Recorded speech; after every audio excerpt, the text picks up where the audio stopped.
Dinner was quiet in the way it gets when everyone already knows how it's going to end. My mother kept her eyes on the serving spoon, tapping it lightly against the edge of the dish before passing it. My father sat back, one arm hooked over his chair, watching, not the table, but the shape of the conversation as it formed. My brother filled the space easily, like he always did, describing something that had happened earlier that week. He told it cleanly, no sharp edges, no mention of the part where he'd raised his voice first, or how he'd taken my notes without asking, and then called me dramatic for wanting them back. It wasn't a lie, it was just edited. No one asked for my version. That wasn't new. When my father finally spoke, it sounded measured, almost reasonable.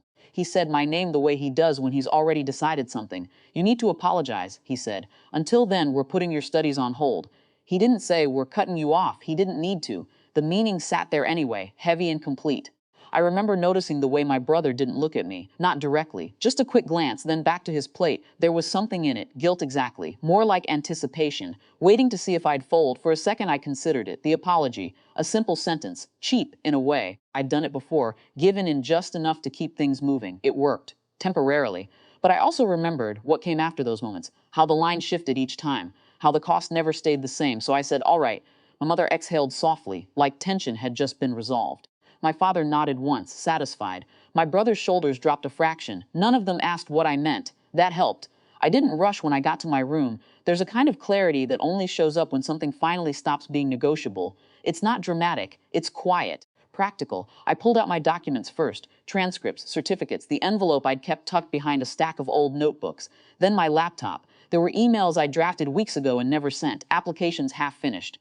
A form saved as a PDF with the cursor still blinking in the last empty field. I'd told myself I was considering options. That wasn't true. I was waiting for permission, maybe. Or for things to become unbearable enough that leaving would feel justified. Sometime past midnight, I stopped hesitating. The email wasn't long. It didn't need to be.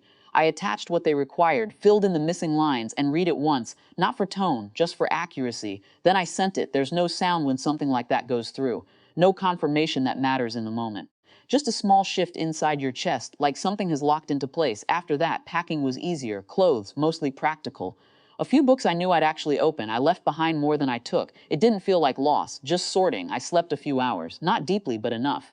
By morning, the house felt unchanged. My mother was in the kitchen again. Same rhythm, same quiet. My father read something on his phone at the table, his expression neutral. My brother came in last, slower than usual. I had my bags by the door. No one commented on them right away. It was my brother who spoke first. His voice wasn't steady. Please tell me you didn't send it. The words didn't land immediately. Not for my parents. For them, it was just confusion, a sentence without context. For me, it was confirmation. I looked at him, really looked this time.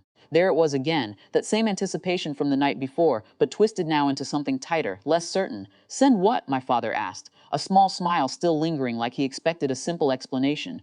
Something he could step into and manage. My brother swallowed. He glanced at me, then away. The application, he said, and the report. The word hung there longer than the others. My father's smile didn't drop all at once. It thinned first, like he was adjusting to a detail that didn't quite fit. Then it disappeared. What report? I didn't answer immediately.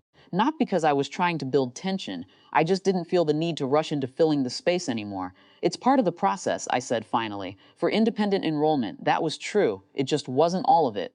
There are procedures when you apply without financial support from your guardians. Statements, documentation, sometimes explanations about why. I hadn't written anything exaggerated. I hadn't needed to. Facts, when they're laid out cleanly, tend to carry their own weight. My mother set the spoon down this time instead of tapping it. The sound was softer, but it marked the moment more clearly. You went behind our backs, she said. I shook my head, not sharply, just enough. I moved forward, I said. It didn't sound defiant. It didn't need to. My father stood then, slower than I expected. He looked at the bags, then at me, like he was recalculating something that had always been fixed in his mind. You don't make decisions like this alone, he said. I held his gaze, not challenging. Just steady. I do now. That was the first point where something shifted in a way that couldn't be smoothed over, not loudly, not dramatically, just visibly control, or what had passed for it, didn't disappear. But it stopped being automatic. My brother sat down without speaking again. His earlier confidence had nowhere to go, whatever he had expected. An apology, a reversal, something small and contained. This wasn't it. No one told me to unpack. No one said I couldn't leave. That was the part I noticed most.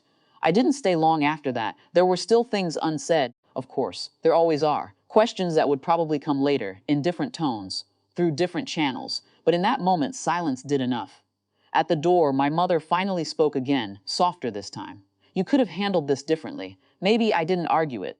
I adjusted the strap on my bag instead. Outside, the air felt cooler than I expected. Or maybe I just noticed it more. There wasn't a sense of victory. Nothing had been won in the way people usually mean it. The future wasn't secure.